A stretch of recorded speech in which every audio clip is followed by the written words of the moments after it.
Powered by Sports Interaction, Canada Sportsbook. Hello, everybody, and welcome back to Game Over Winnipeg. My name is Brady. I will be one of your hosts here tonight. I am, of course, joined by my co-host, Alyssa Hood, and Game Over Calgary host, Auddie James. And we are here for a eulogy of the Winnipeg Jets as they lose. Was it 4-1 after the goal got 4-1, right? Oh, no. Did they get the empty netter? 5-1? Yeah, they did get an empty. I don't know. Who cares? I don't know. It doesn't matter. The Jets lose. A crucial game 5. The Jets lost in 5 to the Golden Knights after winning their first game. Has anyone seen that one before? Maybe if you, they say that the history is the best predictor for future. And if you saw that and figured you should put some money down, you might be laughing now at the fact that the Jets fall after 5 games to the Vegas Golden Knights. But hey, if you're looking to make some more bets in the future, get in on the action and make your bet with Sports Interaction. Every hit, every shot, every goal from your favorite teams and players. If you bet on Kyle Connor scoring a completely worthless goal in the third period, then you might be laughing again tonight. But hey, with competitive odds, the best live in play, and more ways than ever to get into the game, like Minute Madness, our exclusive game with so many opportunities to win by the minute. Download the app in Ontario, use the QR code at the bottom of the screen, or head to sportsinteraction.com/SDPN to get started. 19 plus, please play responsibly. Of course, there are resources in the description. If you have any issues with that, please do contact the resources there. But anyways, how are we feeling tonight, guys? I feel great. I don't know about you guys. I feel fine. Yeah. I've had no horse in this race for the entirety of this playoffs. And somebody in the Game Over Edmonton chat once roasted me for that. Like, did this guy seriously just say he's fine with not having a horse in the race? I'm like, yeah, man. It's kind of nice because you avoid nights like this. Liz, how are you feeling? I don't know. I think this is going to be probably my worst show ever because I feel like I have so many things that I want to say, but also so much it's like contradicting itself. Brady and I, before our last show, we were kind of like planning this show because of how the first couple of games, or pardon me, the second and third game of this series went. We're like, ooh, I think this elimination game is coming up sooner rather than later. And I had so many conflicting thoughts. And I think the biggest thing that I'm feeling right now is just, Brady made the comment about the Winnipeg Jets 4-1 loss to Vegas, feeling great when it was 1-0 Winnipeg and then the reverse sweep, whatnot. That's how this Winnipeg Jets core that is so near and dear to my heart started and how they ended. So feeling pretty yikes about it all. How's that for an answer? I'm surprised. Like, the way I feel right now, like, I just feel so apathetic. Like, it just feels like this was coming all along. And like, I know that we got to have the fun throughout the entire season when the Jets were doing great, but like, I just can't help but look at this team and go, why did we run this back? Why? And listen, I understand that there was injuries, this and that. Some players not showing up in the finals, or not in the final, in the playoffs here. But I don't know.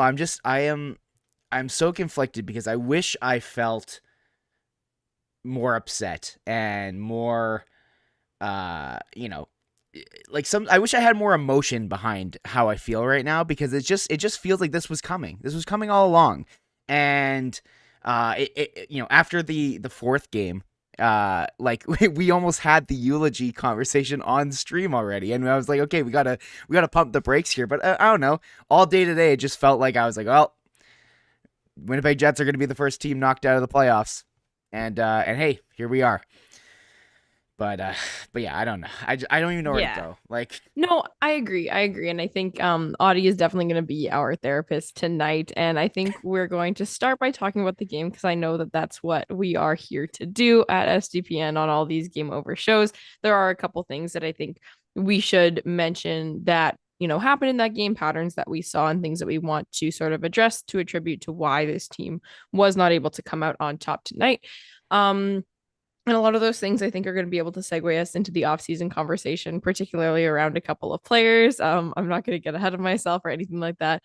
But I'll throw it to you to start, Auddie. Just, from your no horse in the race, super objective, super, whatever you want to call it, opinion on this game. I know you had a couple of thoughts early on that definitely matched and aligned with what Brady and I were thinking. But what did you think of this one tonight? Yeah, it's funny. Brady and I talked about it a little bit earlier in the week too, about like just how similar these two teams are. Like in terms like my team, like in case you could tell right behind me here, the Flames. But like I started to draw more and more as to like, I feel your guys' pain. I get it. I really do, because like they were so similar. But to bring it to the game, like I created that little group chat with the three of us, because I'm like, I'm gonna need to like just throw some thoughts out there, and I don't even care if anybody replies. But like the first thing that I said was Sportsnet didn't even have time to show the line combinations at the top of the screen before the Jets were already losing 1-0, which was like, I'm like, man, I haven't even like sat in my couch. I haven't got I got no drink in my hand. I got no snacks. I got no nothing. I haven't got comfy. And they're already losing. So that was bad. And the first thing that came to mind, I was like, because like I'll be honest with you, I don't watch a whole lot of Winnipeg games, during the regular season. This is probably the most Winnipeg I've watched this year, just because of this series. But the first thing I asked you guys was, is the coverage in front of Hellebuyck always this like abysmal? Because it was like that first goal was just a complete collapse and breakdown in front of the net. To which you guys replied, "Yep." That's Winnipeg Jets hockey, baby. Although they have been better this year. Like their coverage in front has been better, but that is traditionally how things go when Neil Pionk is on the ice in front of Connor Hellebuyck, and yeah. And let's not forget the Kyle Connor elephant in the room on that one as well, because that was just a masterclass by him and very, very typical. But it's something that we've been able to ignore over the years, because if he's scoring 50 goals in a season, I don't really care if he's giving up a few goals here and there. It is what it is. But Auddie, that segues into what I wanted to talk about in this game, which was, and honestly, a trend that I saw a lot of in this series, was I just think the secondary chances and the management of secondary chances from this Winnipeg Jets team was very, very poor in games 2 through 5 on both ends of the ice, right? So in that one in particular, like that the puck that's in front of that blue paint there, it has to be a Winnipeg Jets stick on that first, because secondary chances are where Connor Hellebuyck is going to struggle a little bit more, because those are a little bit less easy to track and to manage and all that good stuff. And you want to just make his job as easy for him as you can. Obviously, we know that Connor Hellebuyck wasn't his perfect self in this series, and it is what it is. But I do not think that the Winnipeg Jets were managing the net front well enough to, contribute to that and help make his life easier as they should. And I also think on the other end of the ice, there was just no proper collapsing to the net. And I've said this, I sound like a broken record, I know, but the perimeter shots are fine, especially on a goalie like Brossoit. Like if you want to pepper them, that's fine, but make sure you're tucking in those extra ones in front, because those ones are more difficult to manage.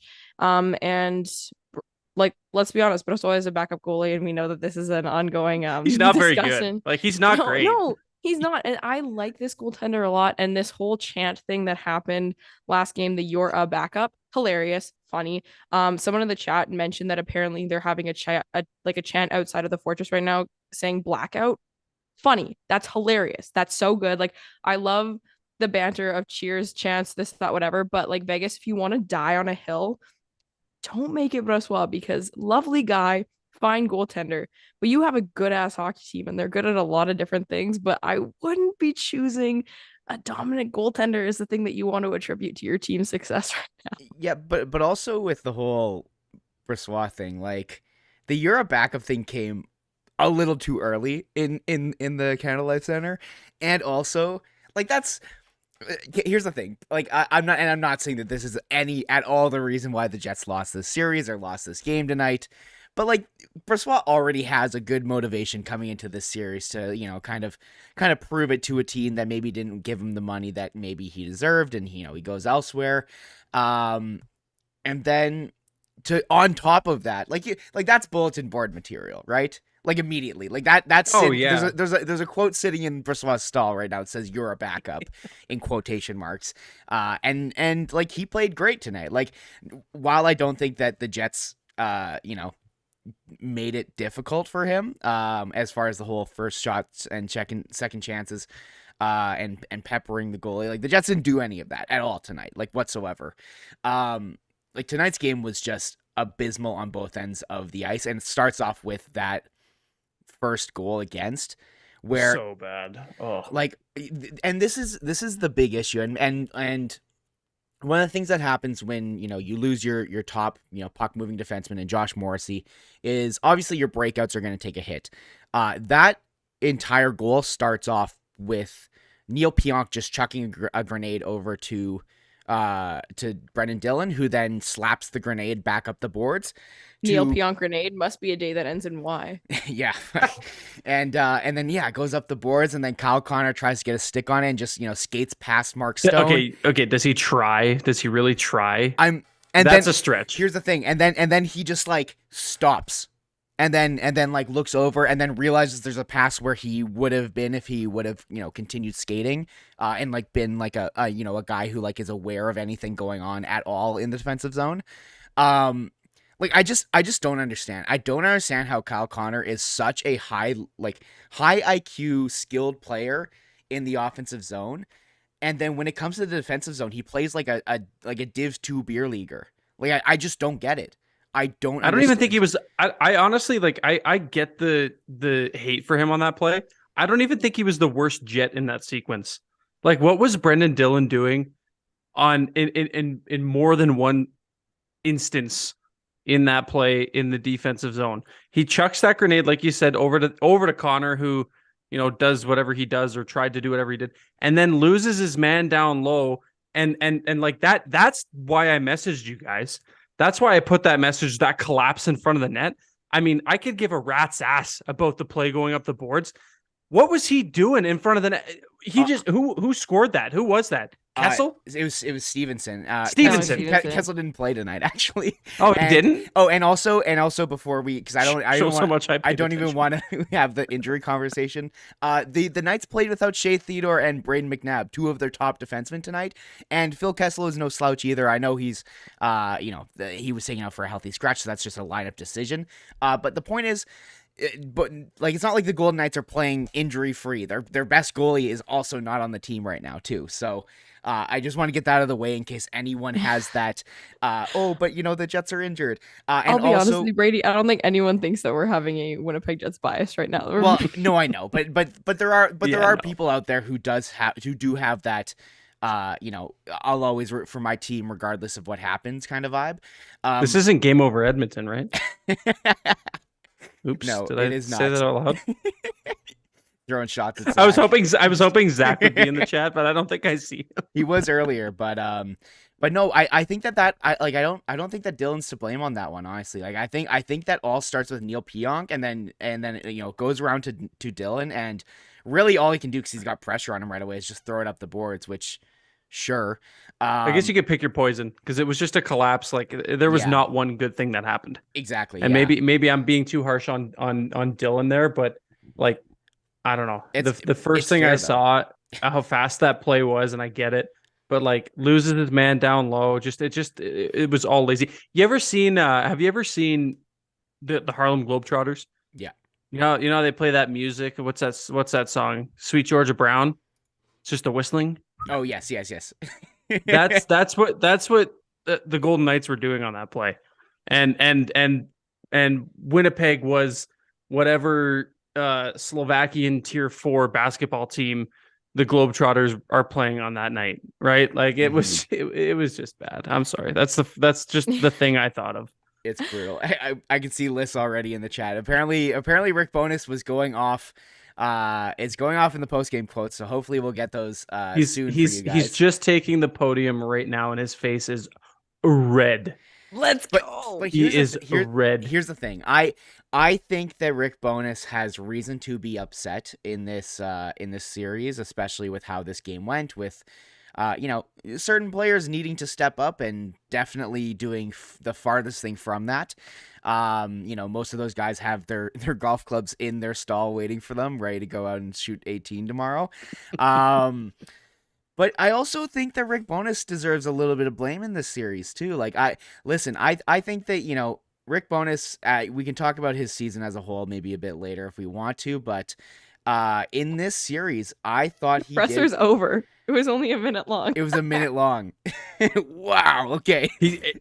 For full transparency, when I said he was coming to the podium, yeah, he's leaving now. He just got up. Like I'm delayed, but he hasn't. First of all, he hasn't stopped talking. I don't think. Oh yeah, he's gone. Yeah, he just got up. I think he may have got one question, and he did not stop. And the poor reporter, whoever that was, not to take over from what you were saying, No, Brady, it's okay. but whoever that poor reporter is, give them a hug. He imagine Rick Bowness throwing his finger in your face and staring you with that look of just like, what the fuck did you just ask me? That was what just happened on my screen. And now Tim McAuliffe and Ken Reed are trying to break down what that was. Apparently, all he said was disgusted.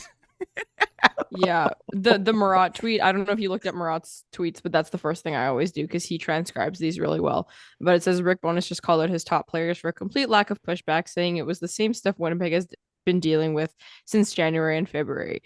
Okay, so let's talk about it. Let's talk about the Quebecois elephant in the room right now and talk about how some of the Winnipeg Jets top players, the healthy ones at least, were invisible tonight in the worst possible ways, and visible tonight in ways that were so egregiously effortless that it was hard not to notice. Brady, what are your thoughts? I mean, I already kind of went in on Kyle Connor somewhat, but like this entire series, like the one thing again, I'm gonna start with him. When it comes to Kyle Connor, he is good at a couple things. And the issue is when he is not doing those few things, it's pretty difficult to be in his corner. And tonight was one of those nights, and this entire series, where it just feels like this guy has not been like I don't know. This guy has no killer instinct. He has no. I just don't understand what is up with this player. And I almost feel bad for him because Paul Maurice never showed him tape ever in the defensive zone. Like, this is a fact. He did not show any defensive tape to Mark Scheifele and Kyle Connor. And so, I mean, how much can you really blame him? He was never developed to have even a modicum of thought of how to play a defensive zone thing. And further to that, like, it sounds very Boomer-esque, but like, oh my God, can you take a piece of a man ever? Like the I think it was the second goal, the one where it kind of got bumped up and Stone ends up with the puck somehow in the in the slot. Yeah. And all Kyle Connor is doing is like with his stick, he's like trying to do this.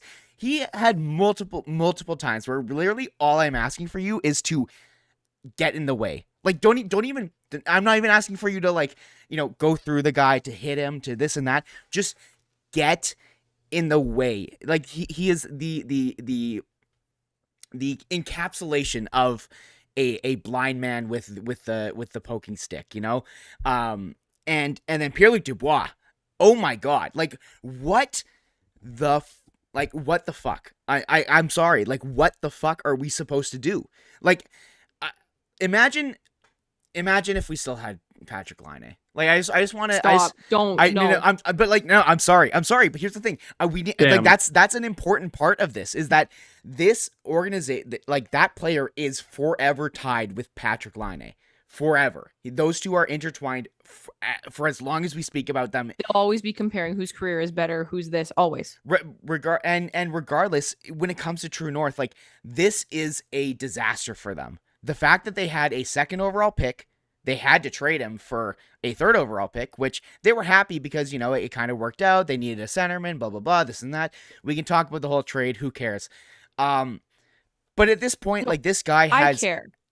I care. And I'm cutting you off to say, I care because these two players got traded because Pierre-Luc Dubois decided he didn't like Columbus and Winnipeg decided they didn't like Patrick Laine. And that is why that situation is different. Sorry, I need to correct you. It's because PLD thought he was above Columbus. It wasn't that he didn't like Columbus.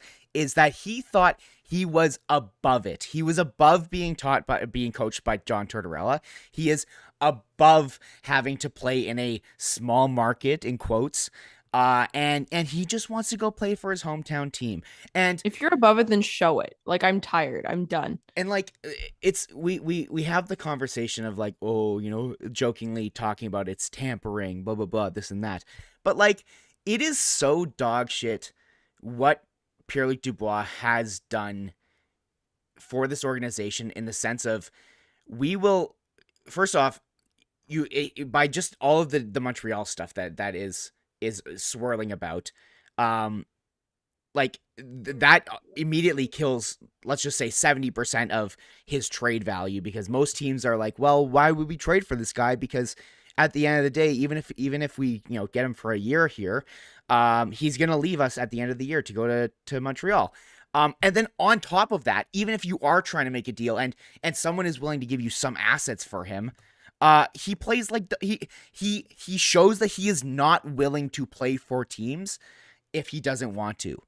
And so it just turns into a thing where we're completely, absolutely fucked in regards to, oh no, okay, We lost Lyss. It's okay, yeah, but at least I had a screen ready. We did lose That's Lyss, okay. unfortunately. You did great. You did great. But like, it's so dog shit, because like, there's nothing that can happen. Oh, she's back. Oh god, I gotta. Okay, cool. We're good. You're good. Oh no, your audio. My power just went out. I was Like, it wondering. just randomly turned black in here. Yeah, it went dark, and then you were just like frozen, and I'm like, something going on? about the whiteout.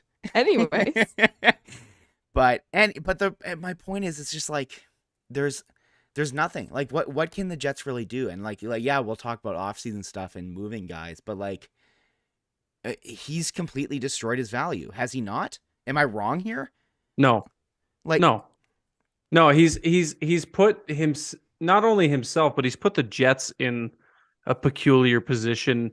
It's no secret he doesn't want to be there. It couldn't be any more evident, even from someone on the outside looking in.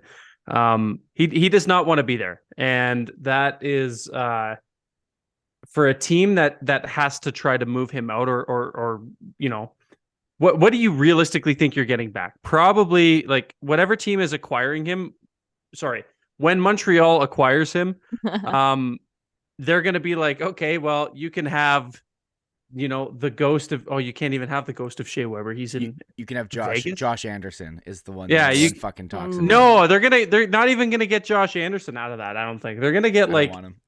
a 7th round pick in 2032, even though you probably can't trade that pick yet. But like, you know what I mean? Like, they're going to get Have you pennies to the seen- dollar, just because of like the fact that they know, like, Montreal knows that he doesn't want to be there. They're gonna be able to finesse it. I think they're just gonna be able to kind of steal him out of there. Which I've I don't know. seen Maybe goofy that's a stuff good thing. about his offer sheet too. Like, there's something really weird about this situation where I can't remember who it was. I thought it was Rachel Dory, but I'm wondering. I'll have to find it and pull it up later. But there's something really goofy about, like, essentially, like, the Jets are so strapped, they're getting nothing for him. Like, they're just it's done.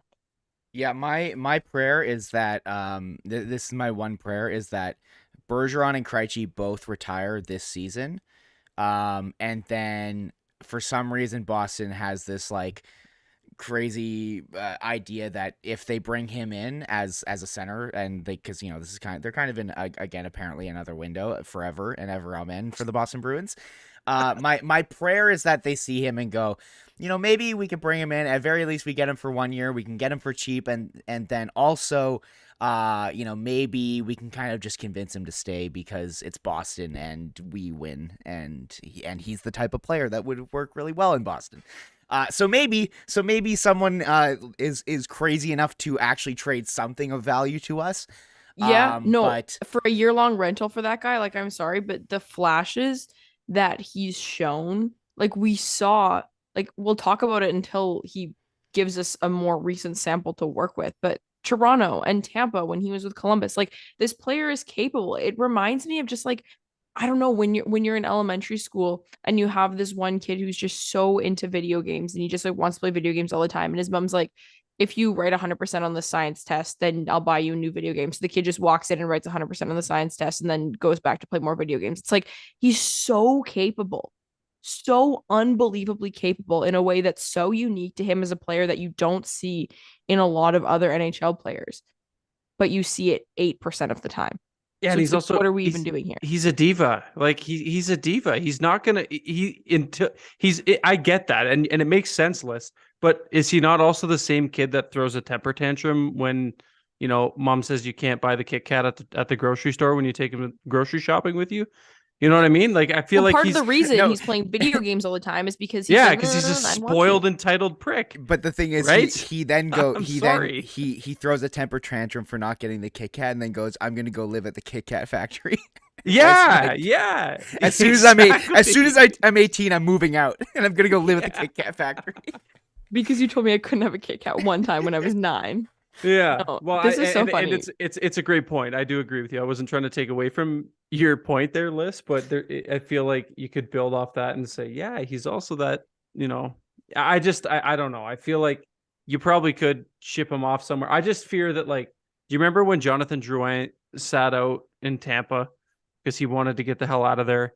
I don't know if PLD is that guy, but I feel like he could be that guy. Yeah. Oh yeah. And look what happened with Drouin when he got to Montreal, right? Like it was kind of just a flash in the pan. And I know he's battled some shit, but like I don't know. I feel like PLD could follow that same trajectory, and what could have been like Drouin was coming out of junior was like the next thing, right? Like he was. Yeah, he and Nikolai Ehlers were awesome. That Moosehead team was really good. But anyways, that's beside the point. But I just I see a lot of similarities between not just the Francophone connection, but between Drouin and Dubois as well. For sure. It's just Pierre-Luc Dubois had one good quote this year where he's like, I have just as much connection to Montreal as any other Quebecois kid, whatever. But it's like it's such a weird, goofy situation. Like I just also Kaya makes a comment in the chat that he's the James Corden of the NHL, and we're all piling on Pierre-Luc Dubois. I need people to understand that this is still my favorite player, so I do still have a lot of strange, goofy emotions around this, but I am just irritated and annoyed that at the end of the day, even though my favorite player in the NHL was a broker, the Winnipeg Jets drafted Patrick Laine and ended up with nothing. But this is about. And I think what people should take away is that he is your favorite player, and you are sitting here going, what the fuck, man? What is going on with you? Why are you like this? So like, and that's also why, like, I think it's important to be critical of people and critical of your team and critical of your players, because you want them to be better. And so I think that it should be even more poignant coming from someone like you who has forever followed this player and loves him and this and that. Before we do move on, I just want to let you guys know, we are raising money for Alphabet Sports Collective throughout the Stanley Cup playoffs. So we were, I guess Winnipeg is done now. So, you guys got to donate money? What? You guys got to run the ad campaign? Yeah. Sorry, Auddie. Not to make you feel left out. Do you want to read it this time? No, it's okay. I did for Edmonton. I did for Zach. Okay, perfect. But yeah, so we, like I said, we are raising money for Alphabet Sports Collective. The Edmonton and Toronto ones will continue to while they still have shows. I guess this is the last time we'll be reading for this, but Alphabet Sports Collective creates a safe and inclusive environment in hockey for folks of all sexual identities and gender expressions through education, community building, and mobilization. You can donate to Alphabet Sports Collective using the link in chat that is pinned by SDPN, as well as what I keep spamming in here right now. It is, and if you are listening to this on the audio later on, it's just search Alphabet Sports Collective. It'll come up, and it's pretty hard to miss the donate part of it. But yeah, we do appreciate it. Please do if you have a couple extra dollars. All right. I think, is that enough for Pierre-Luc Dubois? Does anyone have any final? No. That's enough. I think we've been hard enough on him. I really liked Avery's comment about the reboot of Willy Wonka set in Winnipeg with PLD as Charlie Bucket. and then who plays the lazy uncle? Well, the only connection I can make between that is you lose, you get nothing. That's it. That's basically what the Pierre-Luc Dubois trade has turned into for the Jets. But it's not. He's not gone yet. And May as well be. there are a few other players that I guess we should probably talk about as the offseason is around the corner. Yeah. Where do you want to go first here, Lyss? Well, I was gonna say, I think Noah says it in the chat, and it's kind of just what we're all thinking. When do the changes start? And Avery had a comment in the chat earlier wondering if Rick Bowness comes back as head coach next year. Lots of questions around that. Brady. When did the changes start? 2 years after they're obvious that they need to change. That is correct. That's the Winnipeg Jets north mantra. Yeah. Yeah. I don't know. That's all I wanted to say. Sorry. Sorry. No, we'll go on. I just wanted to say that. So there are definitely some questions surrounding Rick Bowness, because we know that this was a coach that they were kind of bringing in, not to build a brand new team from scratch, but to sort of get the most out of the last stretch of this core that they have. So that's a question mark. Kevin Cheveldayoff has been this team's GM for 12 years. So there's a question mark around that as well, as to whether or not this man has done enough and if he is the right voice for them going forward. There's the question surrounding the prospect pool the Winnipeg Jets have right now. Is that enough? Do you think that this is the type of thing that you should clean house around and then, build up your prospect pool? Or do you say to heck with it all and then just start building up your picks more so? Or do you run it back? I think there are a lot of different options that this team could go with. And my guess is it's going to be a half-assed mixture of all of them. But we can dive into a little bit more of what that means. Brady? Sorry, but before we go to Auddie, I just want to mention, like, I do seriously wonder about Rick Bowness coming back next year. It will be his choice, because I believe he has a 2-year deal, so he is signed on for another year, but at any point he can pull a Paul Maurice and go, I've had it. And I didn't think that I would be saying this, but I seriously wonder if he just decides to hang him up, like, as far as it goes for coaching. Like, he's coached for a long time. And I haven't followed him as a coach, very closely over the past few years, but from everyone who at least knew him, at least the media and everything said, this is the most frustrated that they've ever seen him with a team. Like there are certain moments that stick out to me from the season where it's like the eye roll after the Mark Scheifele thing, like, when Mark Scheifele's like, oh, I actually prefer to not shoot the puck as much. I try to find like better shots. And then Rick Bowness is like, that's fucking stupid. Because not only do I disagree with you, but I am the coach and you are telling the media that you disagree with me. And so that whole thing. And then we saw just like how frustrated he was throughout the season with, all the entire slide and everything. And then also, moving on to, even the post-game quotes from today. Like, this is a guy who, one quote, who is at his wit's end with this team. He doesn't understand how to motivate them. He had the quote of like, at a certain point, you have to be the thing that gets you out of bed. And so I don't know. Anyway, sorry. Auddie, you raised your hand up like a minute ago before this. That's okay.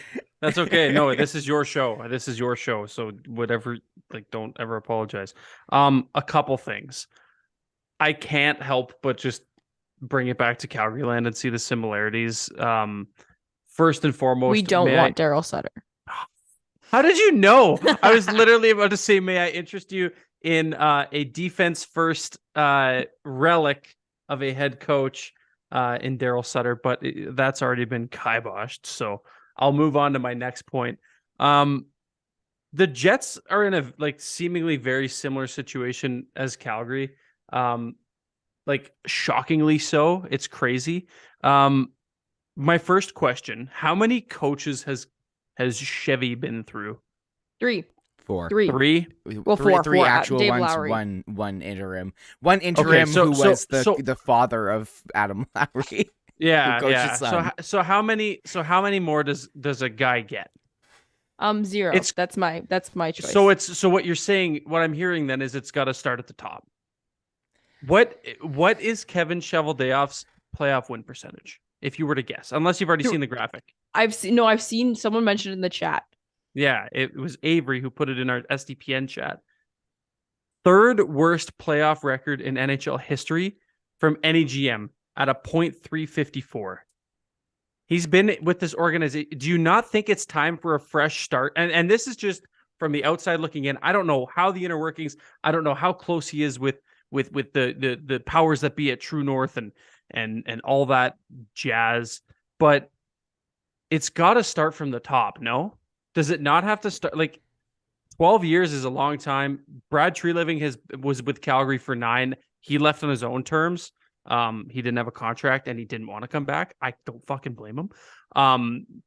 But like, does it not start there? And maybe the next GM brings his own coach too, and maybe takes a different, like, I don't know what's got to give here, because this team has, like, there was a time where the Winnipeg Jets were to be feared. Your 2019 Stanley Cup champs. Yeah, in the West, and like and was like, what's it got to take, you guys, is what I'm trying to say. Like, yeah, this is a team that you look at them on paper over the last like half decade. How the fuck have you guys not made it further than you have? Yeah. Okay, no, I 100%. I want to jump in here very quickly. Please do. I'm sorry, Lyss. And I'm gonna say this, and I'm gonna let you get upset with me. I don't know if I fire Kevin Cheveldayoff right now, and I'll explain this after, or I can explain this now. And no, I think that the reasons there was not. I'm not saying he's a perfect GM. He certainly is not, and I don't think he is even necessarily near the top. I think he's a good GM. I agree. I think that he is a good GM, unfortunately. And I think that for what is about to happen for the Jets, assuming that they don't just run it back, I don't think he's the worst guy to be a part of setting up a rebuild. I look at the trades that he's made in the sense of when players have needed to move, and I don't dislike them. I don't dislike the Evander Kane trade. I don't dislike the, say what you will about the fucking Patrick Laine trade, but that's a whole other issue. As far as value-wise, they got something decent. And then you look at the Andrew Klopp trade. You look at the Andrew Klopp trade, which I want to actually just mention. Morgan Barron and Brad Lambert. Oh my fucking God, what a steal! For like a month and a half of Andrew Klopp, hilarious. And there was and Trouba, like, not great because you got your own pick back, but getting Hinola and Pionk, who's been like serviceable for the position that he was in, not the worst. So my take on this would be, if you are going to not like I'm not saying that he's forever and ever the GM, amen. I just think that he, at least this, if he does have strengths, it would be this part of being a GM, and then you fire him when your rebuild is 2 years into it, and you need to Stevie Y type of model. Exactly. And as Noah Lafort says, maybe moving him into an advisory role. That works with me. Anyways, tell me why I'm wrong, please. Okay, yeah. Here's why I want to argue with you on this. I agree. Kevin Cheveldayoff has never made a terrible trade, and you can't say the same for a lot of NHL GMs. There are a lot of terrible trades that happen in the NHL. My argument with that is it's because he doesn't do a lot. It's because he's only made those moves when he's been backed into a corner. Kevin Cheveldayoff has not made one good proactive move to make this team better. And that's where my issue with him is. And this entire rebuild is going to have to be a proactive thing, because if he continues with the same path over the 12 years of trading reactively, this team isn't going to be good for another while. So while I agree, if someone told Kevin Cheveldayoff, you have to, and like, I don't even know what the alternative is, not even you get fired, like the world ends if you don't trade Wheeler, Scheifele, Dubois, Hellebuyck, whatever, like all these guys, I think he would get the Winnipeg Jets a better return than many other GMs in that same situation. So I am in agreement with you on that. I just don't know if that pressure is fully going to be there. And if it's not, I don't think he's coming up with it himself. Did that make any sense whatsoever? No, absolutely. And Okay, that's my take on it. I completely agree with you, to be fair. I just felt like it was important to at least, because I'm conflicted on this. I really am. And, I completely understand people's reaction to be like, just get him out here. And also at the same time, it's like, there's sometimes it's more than just, the moves you make, it also has to do with the culture, everything around the organization. And this organization kind of needs a reset.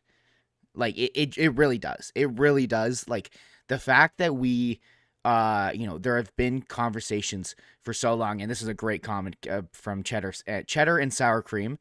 Hell of a name. Love the name. Great name. Chevy's biggest flaw was knowing that the locker room was toxic and not doing anything about it.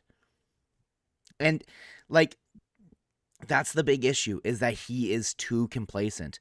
And I think what you brought up there is very important, is that this needs to be a proactive, forward-thinking move and not a reactionary move.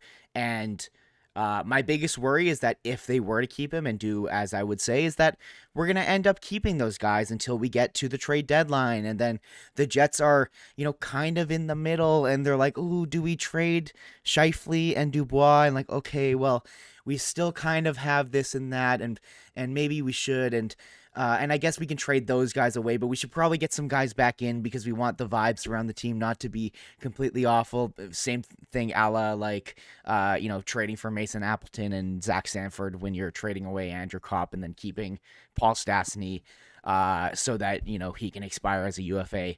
So I don't know. I don't know what the answer is here. Auddie, what would you say from your outsider's perspective? Do they got to move on? Well, I think I listened to both of your points, and not being as close and connected as you guys are. So pick a side. Pick a side. Well, no, listen. I'm gonna explain this to you. I think I'm more so on Lyss's side for the point that she made about proactive versus reactive, and the fact that, like, unless you can explain to me a time when Kevin Cheveldayoff hasn't acted in a reactive manner to convince me that he could be, the leader of a rebuild, I think you move on and you start fresh. Like, I don't know, maybe this is just me talking out of my ass because the Flames are in a pretty similar spot, and you know what I mean though? Like, like really, like the Flames are in a eerily similar spot, being perpetually mediocre and just living in the hell that is the middle of the NHL for eternity. Since 1989, this team has not been anything to write home about. Yeah, I don't know. Maybe I'm just letting that blind me. But I just think that, like, if you're truly going to embrace a rebuild, or maybe this is a team that could retool, maybe that's something that Chevy can do. And like, I don't know what the contract situation looks like for a lot of the Jets. Like, are we talking like year out UFAs or UFAs this year? That's a good segue, because I think we do have to kind of talk about, it's got to be some context here for the out of towner. So basically, the way it is right now, we have Pierre-Luc Dubois is an RFA, but he's got a qualifying offer for $6 million. So basically, if the Jets choose to keep him, he'll probably just sign that. It doesn't make sense for him to do an offer sheet, because even if they, someone else offer sheets him, the Jets will probably just match it. And then once that happens, you can't be traded for a year. Yeah.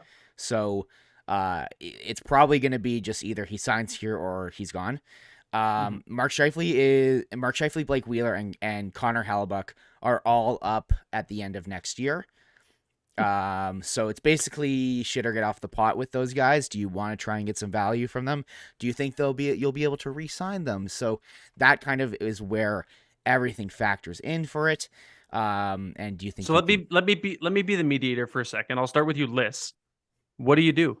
What do you do with those three? Cracks I trade knuckles. them. How does that sound? No. Yes. No. That I would do the same. Because here's my thing. And Connor Hellebuyck is a player that I feel like I just want to write novels about one day, because I just think that his tenure with the Winnipeg Jets has been so interesting for so many different reasons. And at the end of the day, I fully blame him for the Winnipeg Jets being as mid as they are, because he put them in a situation where they didn't have to make as many moves as they should have because he was that damn good. And I think it's going to be real painful without him, but this Winnipeg Jets team, and I was almost arguing with my dad about it earlier today because he's in the situation of he's like, what do you do? Because I think this team is too good. Like they have too many good players that they won't be like, where if they trade only a couple of them or whatever, they're going to be mushy middle. And I disagree. I think without Connor Hellebuyck, you keep all of these same skaters, this team becomes a lottery team. That's how good I think Connor Hellebuyck is. So I think that he's the one. If you don't trade him, if you extend Connor Hellebuyck or something like that, I think you work some magic to bring in some new pieces and you keep running with it or something. Because that's as good as you're going to get for a little while. But I think what they should do is I think they should trade him for, what's a king's ransom. That's the metaphor I was looking for. His good Lord. And I think you trade everyone else and ship him out the door with him. But Brady. Yeah, so here's the thing. It all comes down to Connor Hellebuyck, as you said, and it all comes down to if you think he's going to re-sign or not. And the way I look at it, and just based off all the quotes, and maybe this is just lip service for the whole, like, it's about the team and not me kind of thing. But Connor Hellebuyck has gone on record and said he does not care about winning a Vezina trophy. He cares about winning a Stanley Cup. And this team has left him out to dry for years now. And the effort tonight, even just tonight, to bring it all full circle back to this fucking terrible game we just had to witness, this pathetic answer of your backs up against the wall and you can't do anything except for finally putting some sort of gas or foot on the pedal in the third period when the other team is just like, yeah, we don't care if you're shooting a ton because we are up 4 goals. I think that at this point, if I'm Connor Hellebuyck, I'm sitting here and going, this team, I will never win with this team. I have given them my prime years. I have given them the best I can be. And we've got, we were good. We definitely were good. But here's the thing, the sun is setting on this core. And he's been in the locker room while it was toxic. So he knows what's on in there. So at this point I look at this and I go, I don't think that if I'm Connor Hellebuyck, I'm signing for 6, 7, 8 mil, wherever the fuck they need a goalie in Edmonton and, in I don't know, in LA. Thank you. In Ottawa, wherever that gets me in Detroit. I'm going to go back home and play in my home state. Like, there are so many. Why would he stay here? Genuinely, what reason other than being the franchise goalie of a mediocre middle team? Like, what reason does he have to stay here? And that's kind of where it starts and stops. And so if I'm the Jets, like, you have to get as much value for this player as soon as possible. So this offseason, immediately. Like, that's the first thing. By the draft, Connor Hellebuyck should not be on this team anymore. Especially because, like you said, like all those teams that you listed, like there are teams out there that desperately need some help between the pipes. And there's no better time. Like, I've been chomping at the bit for the Flames to trade a guy like Vladar and bring up Dustin Wolf, right? Like, there's teams out there that are going to pay for goalies. And who, I say Vladar nowhere in the same breath as I say Connor Hellebuyck. But, like, man, you talk about a king's ransom. Like, this might go down as like one of the biggest goalie trades ever. And I am so confident. I would argue that if you're looking to cement your team as a Stanley Cup, like bringing in a player of the caliber of Connor Hellebuyck, a goaltender, like Connor Hellebuyck, Ilya Sorokin, UC Saros, Andre Vasilevsky, you give that player to an LA Kings, to an Edmonton Oilers, they win a Stanley Cup. Preferably not in the Pacific Division, please. My bad. For the love But of God. Unfortunately, that's the division that needs goaltending. So yeah, no kidding. But I mean, if you look at even like someone like, I don't know, Carolina or something like that, like they've had fine goaltending, whatever, but like how much it moves the needle for teams that are already good. The Colorado Avalanche just won a Stanley Cup with absolutely mediocre goaltending. So true. This is an ongoing Right? debate that we talk about on Game Over Winnipeg in our podcast all the time, and I'm a Darcy Kemper hater, so this is great for me. Thank you so much, Auddie. Continue. You're welcome. No, that's all. I didn't mean to cut you off. I just wanted to No, yeah, piggyback on your point. Like, yeah, 100%. But Yeah, that's so that's where it starts and stops. Like I fully agree. But I kind of want to talk about something a little bit different and maybe a little bit more on a positive note. For those of you who are in the chat, we have some great numbers right now and some great active people. Like, thank you so much, everyone, for being here. please like the stream. Obviously bittersweet and a lot of different. No, there's not any sweet. It's bitter. We're bitter. We're bitter old people. But my thing with this team and Kevin Cheveldayoff and Rick Bowness and whatever, the Rick Bowness thing, I didn't mention this earlier, but I am kind of in agreement with you that I feel like there's a chance that he retires because NHL coaches like Rick Bowness at a certain level, like they develop an ego. And that's not saying it's a bad thing necessarily, but can you imagine being an NHL coach who's done quite a bit and being like, I can come fix the Winnipeg Jets? Because this is a team that's just been so weird. Like it's the same thing with like Barry Trotz. Barry Trotz won a cup in Washington. It's like, what's the point in me staying here? I've shown that I can do what I can with this team. Send me somewhere else. I'll fix this.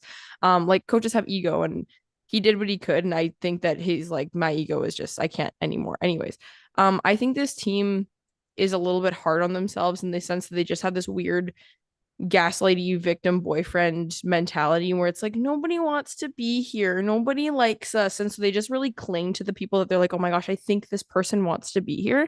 And like Connor Hellebuyck, I feel like they're going to try and extend a little bit, and Kevin Cheveldayoff, I think they want to give a bit more of a rope to because it's like, oh my gosh, do they like us? Do they want to be in Winnipeg? It's like, fuck, people will come here if they want to win, if they think they're going to do a good job. Like, I don't know. So like, I think there's a little bit of added pressure that they create for themselves because they think they're so undesirable.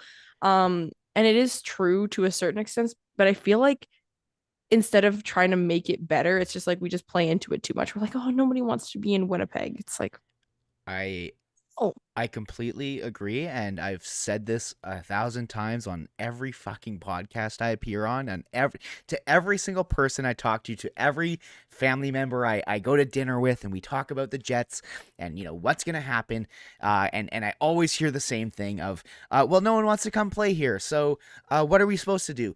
And the reality of the situation, and no matter what, people are not going to want to come and live in Winnipeg and play for Winnipeg. That's always going to be a thing. So it's going to exist, and I'll give that to them. But winning changes a lot of things. Living, let's just talk climate-wise.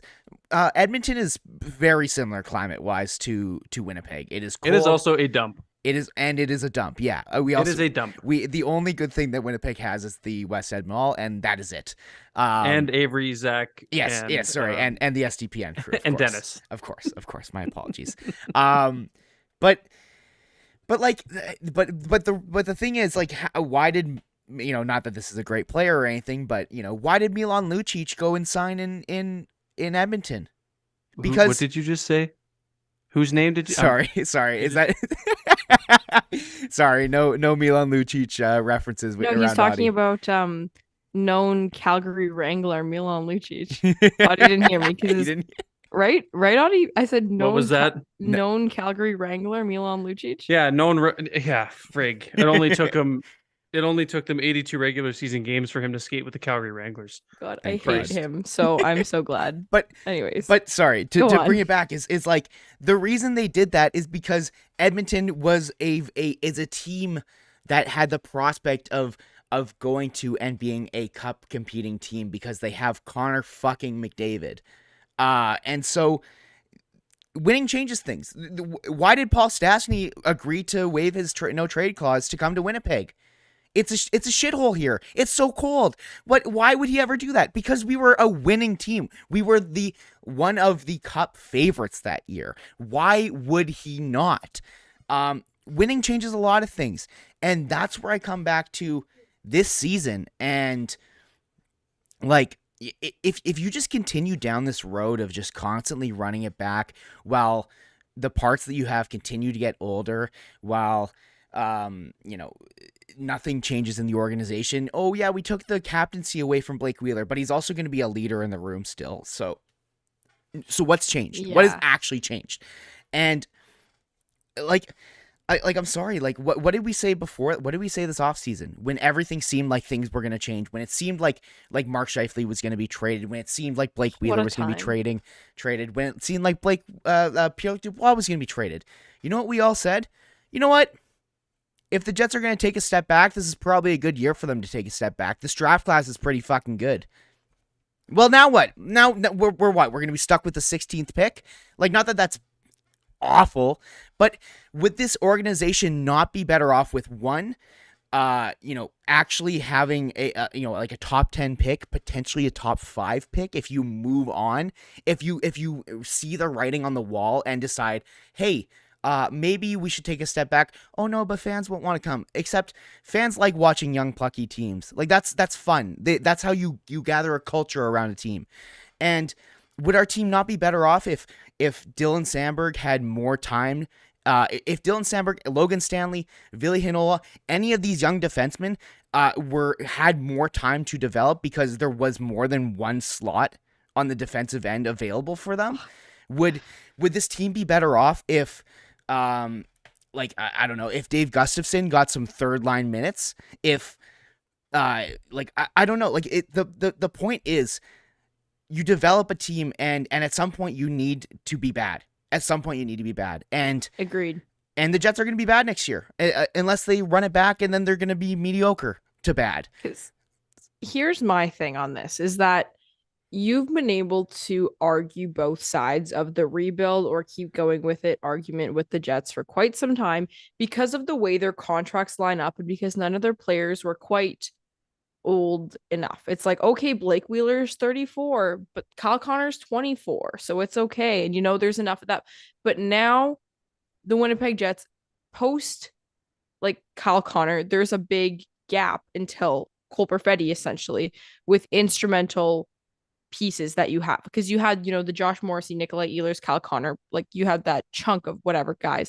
Those guys are getting a little bit older now, so you can teeter-totter with them. But the reality is this is the first year that Winnipeg has had 3 of arguably their 4 or 5. You could even argue 3 of their most important and influential players up in contract in the same year.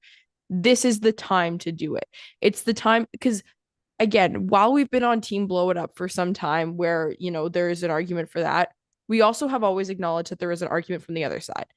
At this point in time, unless you sign Mark Scheifele to an affordable extension, Blake Wheeler, there's just nothing about that because you don't age backwards at 36. And you sign Connor Hellebuyck to an extension, that, whatever. There's no path forward for this team to contend in the next year or two. So buy into the fact that there is no path forward there and go all in on the other direction, because you cannot continue to be this 365 win percentage team who makes the playoffs once every 3 years and either wins a round or loses in the first round. You need to miss the playoffs for 3 years and then make it for 5. Like I can't do this anymore. And I understand revenue is a real thing. Trust me, I just wrote a finance exam this evening. I may not have passed it, but I wrote it and I understood the concepts that businesses invest in projects that have a net benefit for the firm. And this business thinks that having a good team every year is better for the firm than having a great team for a few years and then a bad team for a few years. And it's a trade-off that you have to, it's high risk, high reward, or low risk, low reward.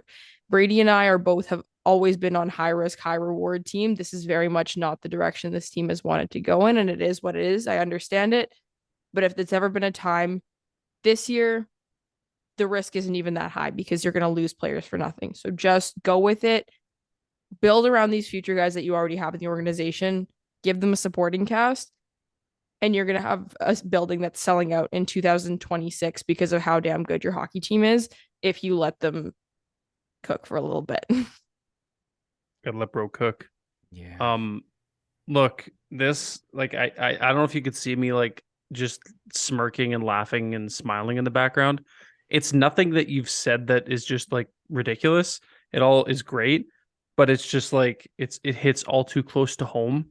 Yeah. Because I swear the Winnipeg Jets and I'm not trying to make I'm not trying to infiltrate your show and make it like Calgary driven, but like it's crazy to me, absolutely bonkers how similar these two teams are.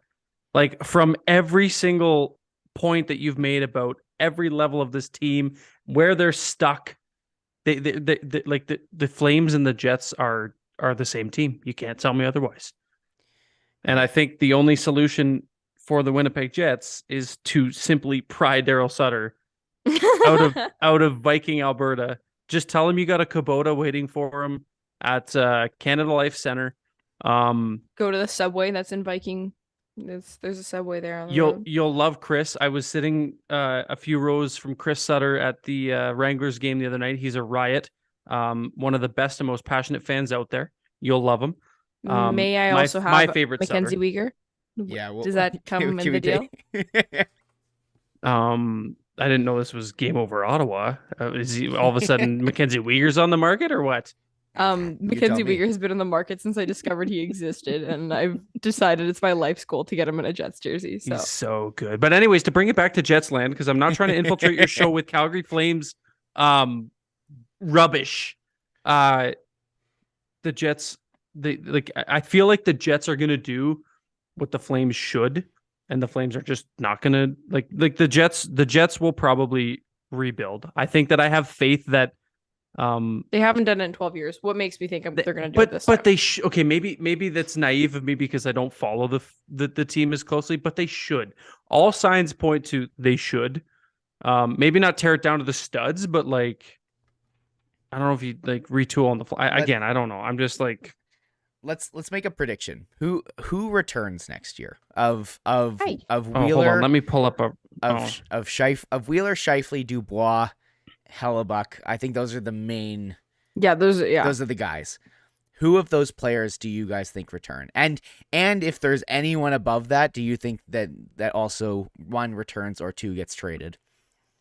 Okay, I can start while Auddie pulls this up. Mm-hmm. I'm going Blake Wheeler stays or he retires. I don't think Blake Wheeler gets traded. I think that contract is too big and too scary. But I am very convinced that he's going to retire based on the game that I watched him play on Monday. He's playing his heart out. It looked like that was his last game in the Canada Life Center. However, if he doesn't retire, I think Blake Wheeler is a Winnipeg Jet come fall. I think Connor Hellebuyck is a Winnipeg Jet come fall. I think they're going to struggle to give that up. I think they're going to try and find a way to make him stay. And I think they're going to gamble in his last season if they don't get a summertime extension. Not that I want them to, but I do think Connor Hellebuyck is a Jet. Pierre-Luc Dubois, there is a 0% chance. This one I am more confident in than anything in my life. And Mark Scheifele, that one just, it seems like the vibes are off. Because this whole year, a lot of people were like, the Winnipeg Jets like having their guy, who is a star, who is a local, who is a whatever. And I think a lot of people were worried that they weren't going to want to give that up and try and, make Mark Scheifele the next captain, sign him to a long-term deal and give him more money because he's been underpaid for his whole career. But I think the resurgence of Josh Morrissey has made them believe that they have that guy in someone else. So I think they're going to be willing to part ways. So that is a super long-winded way of saying I think Mark Scheifele and Pierre-Luc Dubois are gone, and I think Blake Wheeler and Connor Hellebuyck stay. That scares me. That scares me. Yeah, it's what I think. That's like kind of the opposite of where I'd go. Like, I think Wheeler's as good as gone. I know you're talking about the money, and that is a lot of money. Actually, maybe now that I think of it, like, I don't know. The Jets are like, it's kind of interesting looking at the 2 year, like 2 years out UFAs, like those, like you guys you just mentioned, even like shit, man, they could have a nice little sell off here next year, get some recoup some assets. Like Nino Niederreiter could be a guy that's a deadline guy. That's a deadline. That's guy for sure. That's a guy who is always going to get. I think Steve said it on one of the most recent SDPs about he's always going to be traded. Like he's always that guy that you're going to get for a second round pick, and he's going to be worth the second round pick kind of thing. Which I'm pretty sure is what the Jets paid for him. 2024 second round pick. Second round pick. So I mean, I don't know. I think your first order of business before you even think about those UFAs is you max contract Big Save Dave. There Thanks, just man. worth every single penny. Every single penny. He's been serviceable this year. He was, Auddie, yeah, he was I'll be all real right. with you. He was fine. How many times did he smack his head on a concrete wall out of frustration? How many sticks did he break with a crossbar? How many? The one gif of him knocking the net off. It's just Yeah. playing on loop in my head.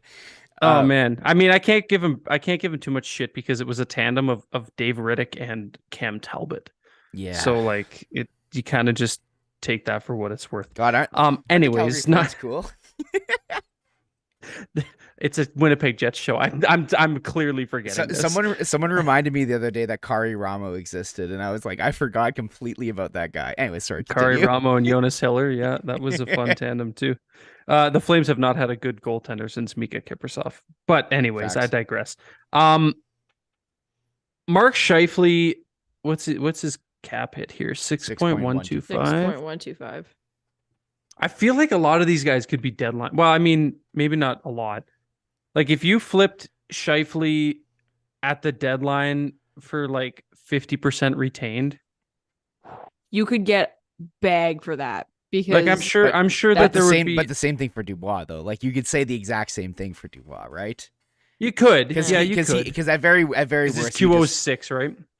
what? Is that what you said? You said He's his 6. QO is 6, yeah. Yeah. Sorry, it's QO6. Yeah. So okay, you retain on one of those two. Mm-hmm. I don't know. I feel like there's ways that the Jets could go about this that it's beneficial to them if they want to go full rebuild and tank, or if they want to go more of. I know Kaya got mad at me when I said retool, but like there's teams that can retool on the fly.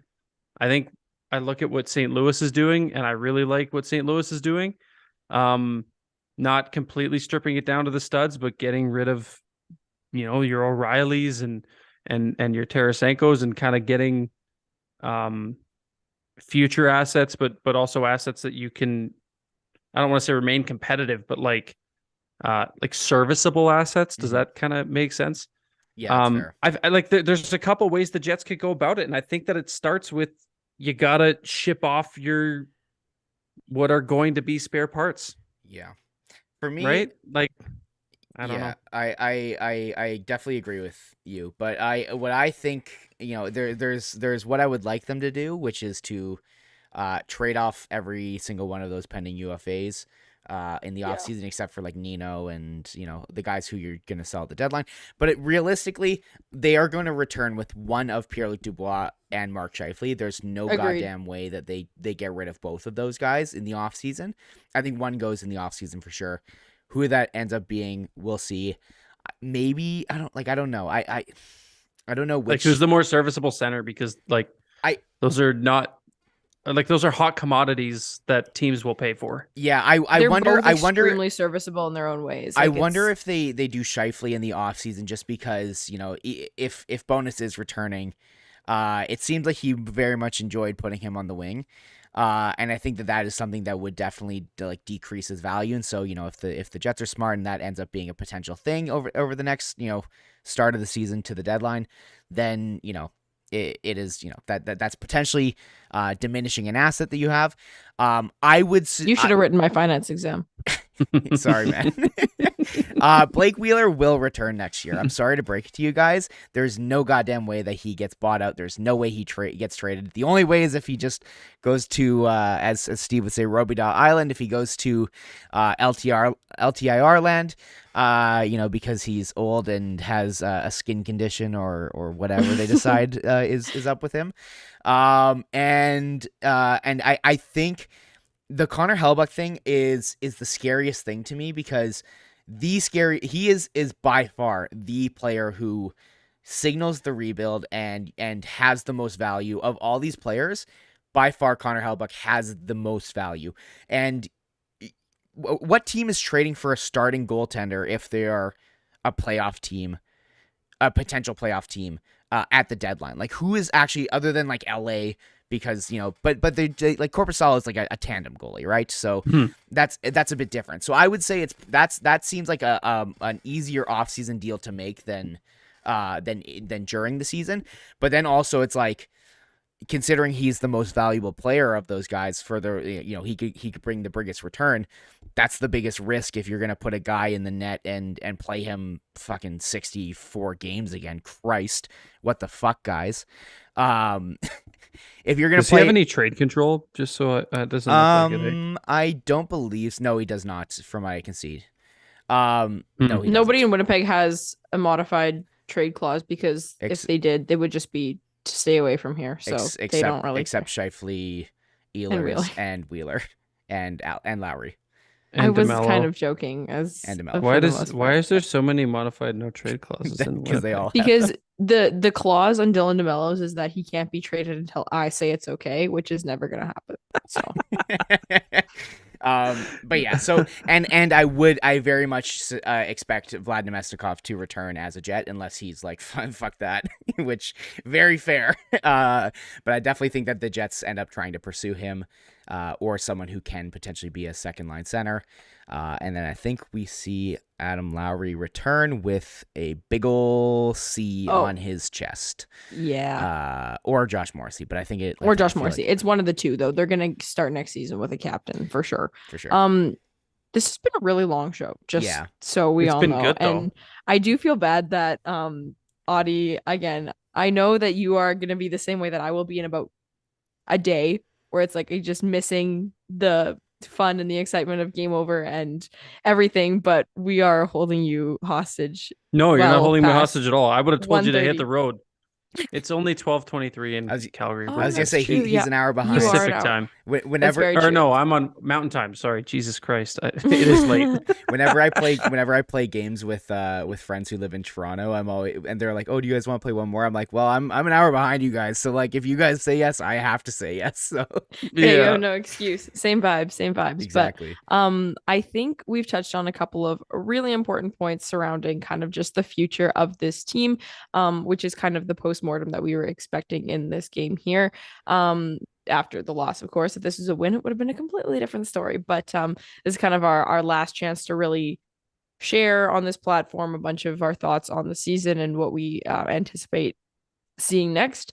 So I'm just curious if anyone has any favorite special memories that they want to share from anything that happened with the Jets this year, in a good way or a bad way, or anything that was notable with this team this year that you think is worth mentioning in kind of this last hurrah of an episode. And Yeah. for those of you who are still live in the chat, I'd be curious to hear yours as well. Yeah, Auddie, why don't you tell us your favorite Winnipeg Jets moment of the season?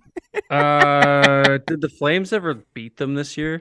Literally like 2 weeks ago. Who's to Oh, say? that's right. yeah. right.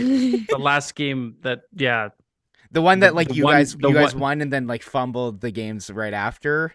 you'll have to be more specific. Fumbled. they did a lot of that this season. They did a lot of fumbling. Thank you very much. Yeah, that was probably my favorite Jets memory, was when we were like, oh my God, we could actually do it. And then the Flames lost to Chicago and fucking Nashville and whoever else. But anyways, I liked when the Jets lost to the Flames. And for me, it would definitely have to be an honorable mention to the Rick Bowness eye roll. That was legendary. It was so good after they lost to the Sharks.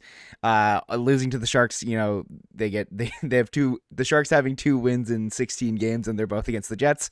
Definitely a highlight for me. But in all honesty, and not joking aside, the Josh Morrissey goal, where I can't remember exactly. Like, it was just like right in the thick of the Jets being absolute dog shit and everything going Is to this when shit. they were wearing heritages, Yeah, right? the hair. I quote tweeted this. Connor Hrabchuk had the video, and it's the one where he scores. He goes to the crowd, and it's like the crowd had been booing the Jets for like 2 or 3 games straight, and finally the Jets just had this spark. Josh Morrissey scores this goal, goes over to the crowd, and just absolutely screams, "Let's fucking go!" And just is like losing his mind, pumping the crowd up. And I quote tweeted that and just said, "Wow, I can't believe this was gonna be this is the last time that the Jets Jets fans would have felt any joy at all in the world." Because it certainly was the last time I was happy as a Jets fan. So that's got to be my definitely my honorable mention. All the Josh Morrissey stuff from the start of the year. all the Hey, I was off-season- even on the Josh Norrisy train, guys. Come on, I was he rooting for he it. was doing well for a good chunk of the season, but Calgary Hitman, Josh Morrissey. No, he was a Red Deer. He no, was I a don't Red know. Deer. Kelowna. No, Kelowna. I was gonna say he wasn't. Yes, I don't he think he was. was a hitman. He's from Red Deer. But no, though, he right? was didn't he play Prince He's Albert? from Calgary, isn't Didn't he? he play? I thought he was from He's Calgary. from Calgary. I think he played. I'm just naming I think things he in played Alberta on then, Prince I don't Albert know. for a little bit, and then no, I'm thinking of Draisaitl. No, He's a regular on Calgary radio, sports radio in the off season. So I'm looking forward to that. Oh, that's nice. He can King. talk about how garbage his team is. Yeah. Yeah, definitely all the fun jokes and the vibes, all the bones stuff. Getting to see what this team can do under a new coach and show that they do have some potential, but at the end of the day, the Paul Maurice coaching is stuck within them deep, and yeah, and also again to parrot what Lyss was saying, this has been a long show. We do have great numbers here. Thank you all for tuning in. We'll probably be wrapping up shortly, but please do like the stream. It's been fantastic. Yeah, and are we probably wrapping up right away? I kind of want to do a little spiel at some point. I didn't get to say my favorite Go memory. ahead. Yeah, Sorry. let's- I was just asking if we're wrapping up soon. I was just asking. No. I'll share mine and then I'll let you go on your spiel because I think we could probably get wrapped up here. But I actually don't have much. So maybe I got excited about this for nothing. I would say Dylan DeMello 6 goals. Getting to watch 6 goals from Dylan DeMello was thrilling. Watching a bunch of bottom 6 forwards get healthy scratch. That sounds like it's bitter. But just being absolutely blown away in the fall when a 4th line grinder would have a bad game and Rick Bowness would say, okay, someone else is going to play now, which was extremely refreshing. Mm-hmm. Didn't really persist, in the Sakumalainen-esque-ness of everything. But I don't know, like you said, just kind of along the same lines of watching this team under a new coach is really cool. And also getting to watch more Cole Perfetti. That is an unfortunate situation of a couple of injuries ruining what could have been a promising, dare I say, Calder campaign in a couple of different areas. It's a really exciting and fantastic player. Brady's got the Such a nice jersey. the reverse retro on the wall. Yeah. What are they called? Yeah. Reverse retro. So getting to watch a little bit more of that. And then just any form of Nikolai Ehlers highlight reel goal that we got to watch after we were worried about that player. For him, for a lot of different areas, worried for the team that he wasn't going to be the same, worried for him that he wasn't going to be the same, and just watching him be freaking awesome. And play on the top and power then- play. And play the top probably. And getting to do SDPN Game Over is my favorite Winnipeg Jets memory from the year. I'll let Brady kind of wrap us up with any particular thoughts that he has wants to share about that.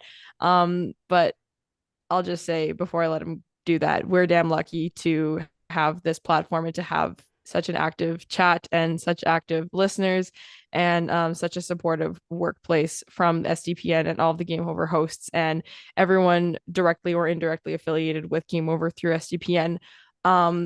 It's been a blast and sucks to be done, but lots in the works for next year. So we're really excited. Yeah, and that's kind of where I wanted to go with this. Is I am just extremely grateful for this entire season. Like, while there were many ups and some pretty severe downs, I'm just glad I got to experience it with a fun group of people, with you, Lyss, and of course all of our guests. Thank you, Auddie, again for joining us tonight and sticking around for what is now an hour and 20 minutes. That's okay. Didn't we get a comment the other day being like, I love SDPN Game Over Winnipeg. It's the perfect length of show. And then now the next show we're like, it's a postmortem. The You're Kenyan allowed. Ready is going to be You're like 3 allowed. hours. Yeah, so. that's true. But yeah, like I never really envisioned getting to sit here and have people listen to me and hear what I have to say and think that it mattered or give a shit or whatever. I just really cannot say how thankful I am to all of the people who joined us over the year, to the SDPN crew, to Andrew Berkshire, of course, our lead producer for all this, to Rob, our moderator, to the entire crew of the Game Over crew, like having just such a fun and welcoming group chat to come in. We came in late, and yeah, like it was such a welcoming group of people, and I felt right at home immediately, and then thank you to the SDPN, the higher ups, to Jesse, to Adam, to Steve. This has been such a blast, and I cannot thank them enough for starting this, and giving a voice to people who are trying to get into, potentially wanting to get into this industry. Before this, I never really actually considered trying to do something in sports media, and it has me thinking differently, because this has been a blast, and this is definitely, I can tell, my passion. So I'm just eternally grateful. I'm so thankful for this entire season, and it was a lot. It was definitely a lot to deal with, but we're all gonna be better for it. And yeah, I'm not the most eloquent speaker. I'm just so happy did great. And thankful. Thanks, Auddie. I You've appreciate done great. it. You put a tear in Audie's eye, so we're good. You did. I can see it coming down here. I But- gotta squeeze really hard though. But yeah, Can I say one thing? Yeah, of course. And it's nothing to do with me. It's all to do with you guys. Great job this year. Everybody in this market is very lucky to have the two of you. You guys did incredible stuff. And the feedback that, not that we get tons of it, but like, when the Flames play the Jets or whatnot in our chat, I always direct them over to you guys, because you guys are just killing it, and you did a great job this year. Like you said, coming in late, it was an unorthodox way to come into the season, but you guys killed it. And yeah, I can't wait to see what you guys do next year. Thank you for having me, by the way. That was the focal point of my comment, but you guys did a really good job this year, so you should be very proud of the community you guys have built with this. So good job. Thank you, Auddie. We appreciate it. And you know what? I guess that is where we're gonna wrap. Once again, please do, if you have the extra cash, please do go over to Alphabet Sports Collective, donate there. If you want any Game Over merch, there's stuff in the description. Follow Auddie on Twitter. Is it just Auddie James, right? Auddie James. Auddie James. That's It's it. in the description. Keep it You know where to find him. At Lyss Hood, at NHL Chunky, and of course at SDPN. Make sure you follow us now more than ever, because you won't be able to come here every other day to listen to us talk. That's and true. all the stuff that we're going to be up to is going to be on there. So check out all three of us, because that's where the off-season shenanigans will be centered. And we do have a podcast that we occasionally do called Can't Teach Size. So check that out at Can't Teach Size as well too. We'll probably be uploading a new episode at the end of the first round at some point, maybe sooner. Who knows? We'll figure it all out. But again, We got lots of time on our hands now, so thank God. it's But over. It's finally over. No, it stinks, but it was a good run. It was fun, and I can't wait to talk about it again next year. Should we so blessed to be able to again. So that will make it for this one here. Thank you all for joining us. Please do check out at SDPN, and yeah, have yourselves a wonderful evening. This has been a lot of fun. Peace out. Game over! Powered by Sports Interaction, Canada Sportsbook.